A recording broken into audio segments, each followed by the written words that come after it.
Assalamualaikum warahmatullahi wabarakatuh. Sebelumnya, perkenalkan saya Selvi Adelia Putri dengan 3 NIM digit terakhir 156. Pada kesempatan kali ini, saya akan membahas mengenai isometri yang merupakan salah satu bab dari pembelajaran mata kuliah Geometri Transformasi.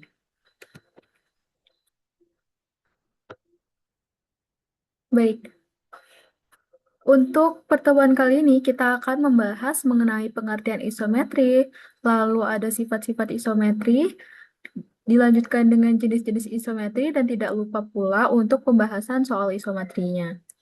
Oke, untuk yang pertama kita akan membahas mengenai pengertian isometri. Jadi isometri itu sendiri merupakan transformasi yang atas bisa refleksi, rotasi, ataupun translasi pada sebuah garis yang mempertahankan jarak. Jadi jaraknya ini jarak antar dua titik ya yang dimaksud. Nah, isometri itu disimbolkan dengan T.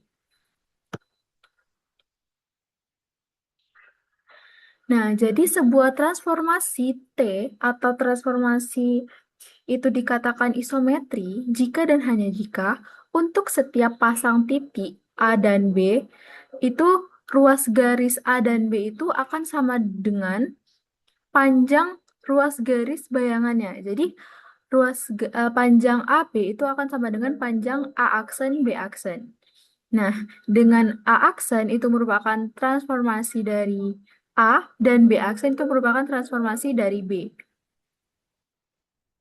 Selanjutnya kita akan membahas sifat-sifat isometri itu ada tiga. Yang pertama itu memetakan garis menjadi garis atau kolineasi. Yang kedua itu isometri itu tetap mempertahankan keantaraan ruas garis, sinar garis, sudut, besar sudut, dan ketegaklurusan. Dan yang ketiga, isometri itu tetap mempertahankan kesejajaran dari dua garis tersebut. Untuk sifat-sifat isometri ini, kita ada pembuktiannya tersendiri. Yang pertama ini, untuk teorema 2.3 itu mengatakan jika isometri adalah kolineasi. Nah, dengan perkataan lain itu jika transformasi isometri dan garis G itu ditransformasikan dan akan menghasilkan berupa garis lagi. Jadi, G aksen itu berupa garis lagi, maka itulah yang disebut dengan kolineasi. Nah, ini untuk pembuktiannya. eh Pembuktiannya ini diawali dengan ambil sembarang titik A dan B pada G. Nah, kita juga akan memisalkan kita ambil titik P itu sembarang pada G dengan urutannya itu A, P, B. Untuk lebih jelasnya bisa memperhatikan gambar berikut. Setelah itu, pembuktian yang telah dilakukan ini itu mengatakan jika T isometri, maka pastilah A aksen P aksen tambah P aksen B aksen itu sama dengan A P ditambah PB. Nah, kita ini pembuktiannya juga menggunakan kontradiksi kalau menggunakan pengandaian kalau P aksen itu berada di luar garis G. Nah, pengandaian tersebut salah sehingga P aksen itu ada pada G. Jadi dengan gambar di sini itu membuktikan jika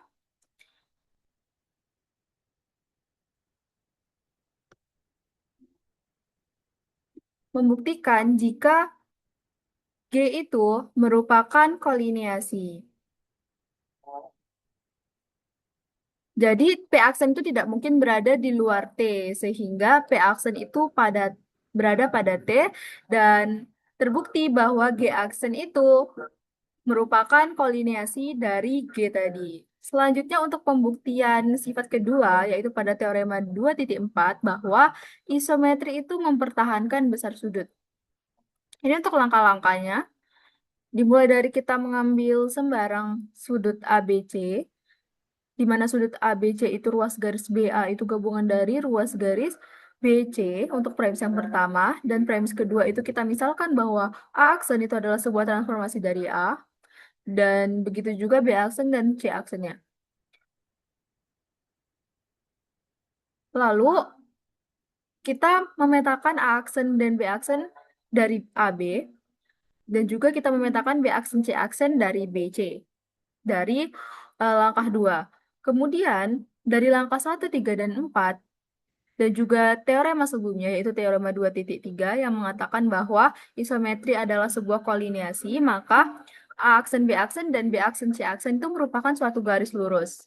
Nah, kemudian dari langkah 1, kita mengetahui bahwa segitiga A aksen B aksen C aksen itu sama dengan ruas B aksen A aksen gabungan ruas B aksen C aksen.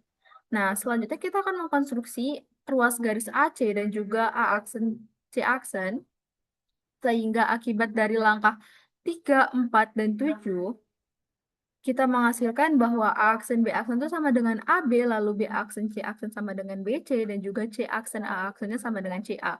Nah, dari langkah ini, itu kita bisa menggunakan teorema kekongruenan, yaitu SSS atau sisi-sisi-sisi, sehingga mengatakan bahwa segitiga ABC itu kongruen dengan segitiga A aksen, B aksen, C aksen.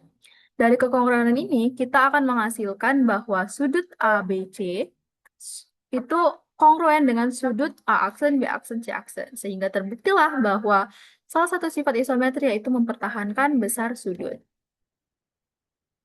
Selanjutnya kita akan membahas sifat terakhir yaitu ketiga, bahwa isometri itu juga mempertahankan kesejajaran.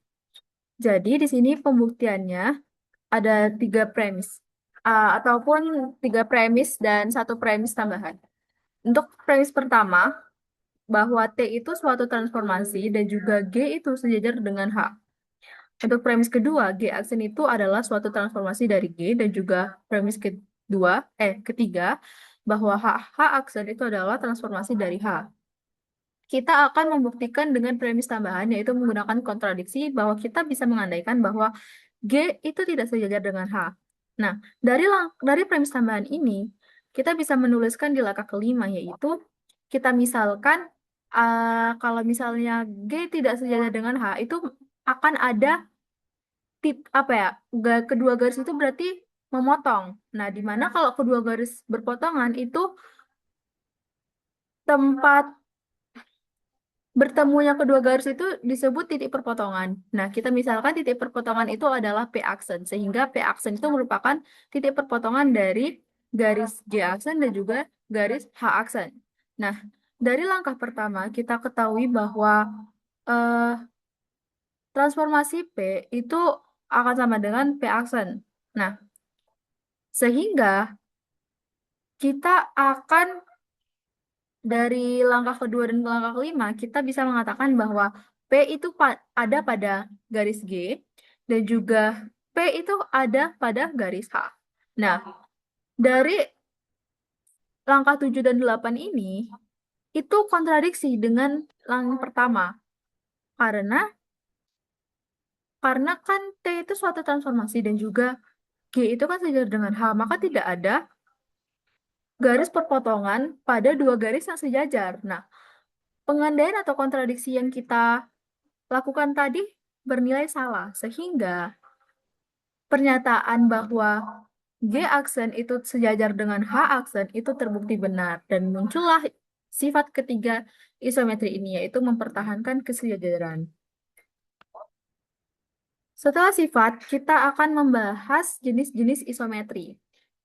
Oke, nah, pada sebuah teorema itu mengatakan bahwa setiap isometri adalah sebuah isometri langsung atau sebuah isometri berlawanan atau balik. Jadi, suatu transformasi itu dapat dikatakan transformasi langsung jika transformasi itu mempertahankan orientasi. Orientasi yang dimaksud itu apa? Jadi apabila arah gerakan benda itu sama dengan arah gerakan bayangannya, itu dinamakan transformasi langsung. Dan sebaliknya, suatu transformasi dikatakan transformasi berlawanan atau transformasi balik jika transformasi itu mengubah orientasi. Maksudnya, arah gerakan bendanya itu berlawanan dengan arah gerakan bayangannya. bisa dilihat pada gambar ini, kalau segitiga ABC ini kalau digeser menjadi segitiga A aksen C aksen B aksen itu merupakan salah satu contoh dari transformasi langsung. Sedangkan dari segitiga B ABC ini kita berputar dan kita geser sehingga menghasilkan segitiga C double aksen, A double aksen, B double aksen. Itulah dinamakan transformasi berlawanan atau balik. Oke. Selanjutnya, kita akan membahas mengenai contoh soal. Jadi, di sini ada contoh di mana diketahui transformasi F dengan rumus X aksen Y aksennya itu sama dengan Y 4X. Nah, ditanya apakah F itu suatu kolineasi dan juga apakah F itu suatu isometri. Kita akan membahas dua pertanyaan ini. Untuk penyelesaiannya, kita dapat memisalkan bahwa A itu X1, Y1 itu mempunyai peta A aksennya yang berarti X1 aksen dan juga Y1 aksen. Dan B, X2, Y2 itu juga mempunyai petanya yaitu B aksen, X2 aksen, dan juga Y2 aksen. Maka A aksen, B aksen itu menggunakan rumus jarak antara dua titik ya. Itu menghasilkan akar X kuadrat, X2 X2 aksen dikurang X1 aksen kuadrat ditambah Y2 aksen dikurang Y1 kuadrat. Ini kuadrat ya. Ini sama dengan, itu karena tadi kita rumusnya itu, wow, sungguh ya. Nah, ini kan rumusnya Y4X. Jadi, kita sama dengankan ini, menghasilkan ini akar Y2 dikurangi 1 kuadrat ditambah 16 dikali X2 dikurang X1 kuadrat. Nah, jika dijabarkan, maka akan kita peroleh bahwa pernyataan AB aksen ini tidak sama dengan AB. Nah, kalau AB saja kan ini bentukannya, jarak antara dua garis, dua titik A dan juga B. Nah, kalau eh, untuk A aksen B aksen itu tadi kan menghasilkan ini. Jadi di sini ada konstanta 16 di A aksen B aksen sedangkan AB itu tidak ada. Nah, ini mengakibatkan bahwa A aksen B aksen itu tidak sama dengan AB. Nah, hal inilah yang mengakibatkan bahwa F itu tidak berupa isometri karena dari definisi isometri tadi bahwa harusnya AB itu sama dengan A aksen B aksen. Oke, untuk contoh soal yang kedua, misalnya ada T adalah sebuah transformasi yang ditentukan oleh transformasi P-nya yaitu X min 5 dan juga Y plus 3. Untuk semua titik P, X, Y, elemen dari elemen dari bidang U ini bidang Euclid, selidikilah apakah T itu suatu isometri. Nah, penyelesaiannya itu untuk A, itu kita ambil titik 1,0 dan juga B-nya 0,1. Untuk bayangannya atau A aksen B aksen, kita substitusikan ke ini ke transformasi P ini X min 5 dan juga Y plus 3 menghasilkan A aksennya itu min 4,3, B aksennya min 5,4. Nah, syarat isometri kan jarak antara A dan B itu akan sama dengan jarak antara A aksen B aksen. Sehingga kita masukkan jarak antara dua titik, kita peroleh bahwa ternyata A jarak AB itu sama dengan jarak A aksen B aksen, yaitu akar 2. Maka transformasi P ini adalah isometri. Sekian penjelasan dari saya mengenai isometri pada pertemuan kali ini. Semoga bermanfaat dan maaf jika ada salah kata ataupun pemahaman. Saya akhiri. Wassalamualaikum warahmatullahi wabarakatuh.